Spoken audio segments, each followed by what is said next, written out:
I am glad that Ben is talking, that he's not hiding anymore, that he wants to tell us what's been going on. And I did watch not all of this JJ Redick interview, but pretty much the good parts, just him talking about the most controversial elements, what we really want to know about as fans. And listen, I'm glad that he's, talking about it, he's addressing it. He's admitting some fault on his part, which he should.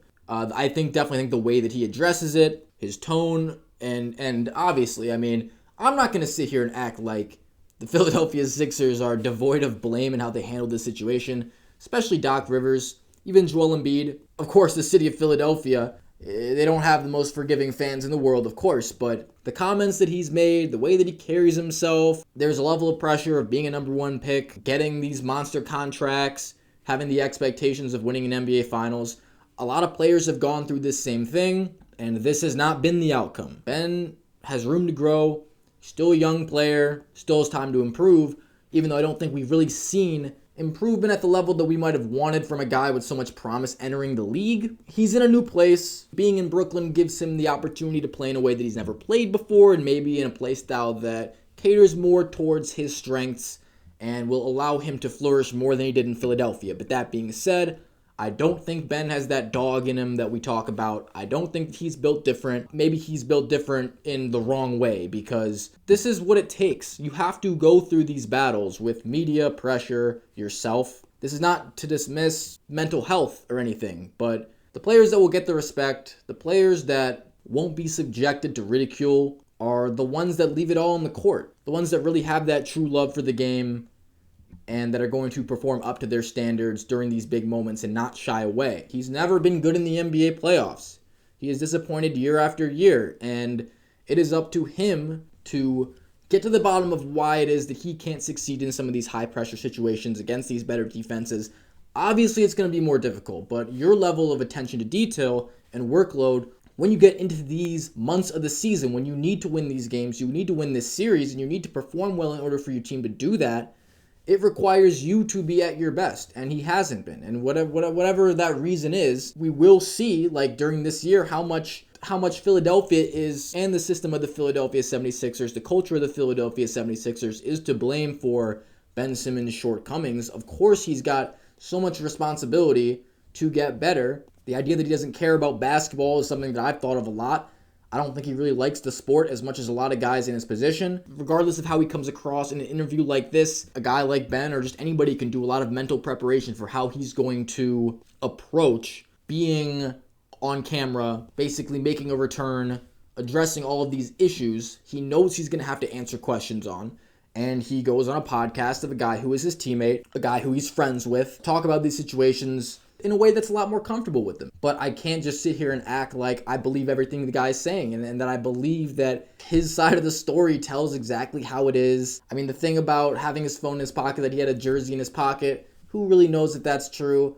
It does kind of sound ridiculous. I don't know. The clip about him being at practice, wanting to do the right thing, being at practice, and then he doesn't like the doc is putting him in. Like, dude, you came to practice. You had to know what was going to happen. You're working out with a team. You have to participate if you're going to be there. Why are you there if you're not going to participate or you don't want to participate? And I know that he said, yeah, he wanted to do the right thing. But, dude, why can we give you an excuse for that? Everybody else has to show up to practice. You show up to practice at a point we're not thinking about last year. Maybe you shouldn't be there if you really feel like you were betrayed by your team, betrayed by your coach. You should demand a trade and leave, and I think that's perfectly okay, but in the end, I think you just need to accept that responsibility, that you just need to be better. Maybe the team camaraderie is just not good enough for you to have conversations with your coach and star player. Y'all didn't handle it right, I didn't handle it right, but we need to move on as a unit. Maybe they're not so good at that either, and I think that is perfectly reasonable thing to assume, but Ben also has the most stake in terms of responsibility of how things ended in the playoffs. And regardless of what he says in an interview, what he does off the court and everything that he says and what he tries to get everybody to believe, a lot of this I'm not really buying. I don't think that he doesn't care about the money. I don't think that he is really invested to the level that he might want us to believe.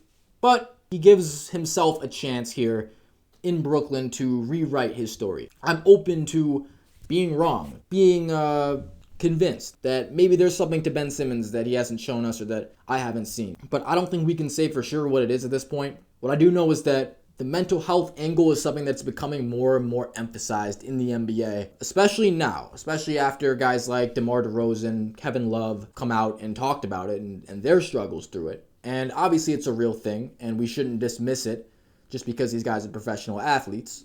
Money does not equate to peace, and a lot of people sitting on their couches don't like to hear this because they're living a lot worse lives from a financial perspective than these guys are. Well, these guys, despite being blessed with otherworldly genetics, they also had to work their ass off to be in the position that they are and have the platform that they do to be able to get people to hear about what they're saying. So in life, you do have to work for things. And just because you work really hard and you are successful, that doesn't mean that you can't have mental issues or you can't go through things that change how you approach life on a day-to-day basis. People need to understand that. The thing with Ben Simmons is I'm not going to act like he didn't have mental health issues or that he's lying or something, but this could create a problem. Like, we are just seeing players say that they have mental health issues.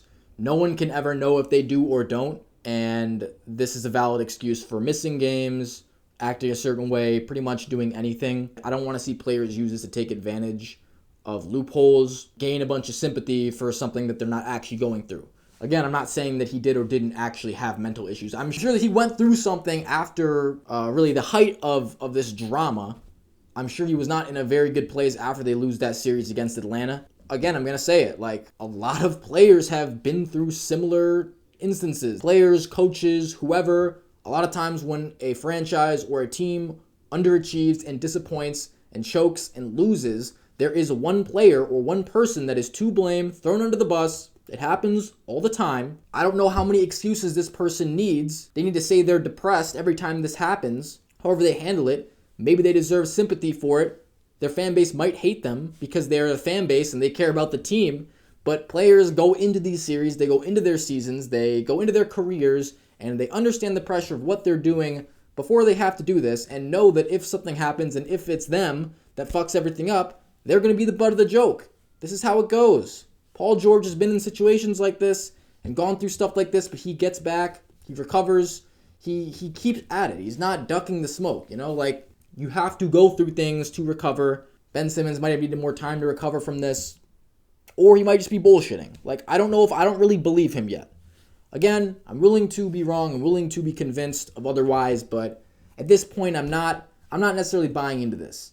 In general, I do like to hear him talk about it, and some of the things, I'm not saying everything that he's saying is a lie, but I'm not going to be brainwashed, I guess. I don't know, I'm taking it in stride. I'm just going to wait and see really what we see after this, and, really going to be interested to see what goes on with him during this season and if he's really buying in, if he's really trying to be a great teammate, great team player, work on his game and get better and be a big reason why the Brooklyn Nets are a powerhouse team in the East this year. So we're just going to have to see.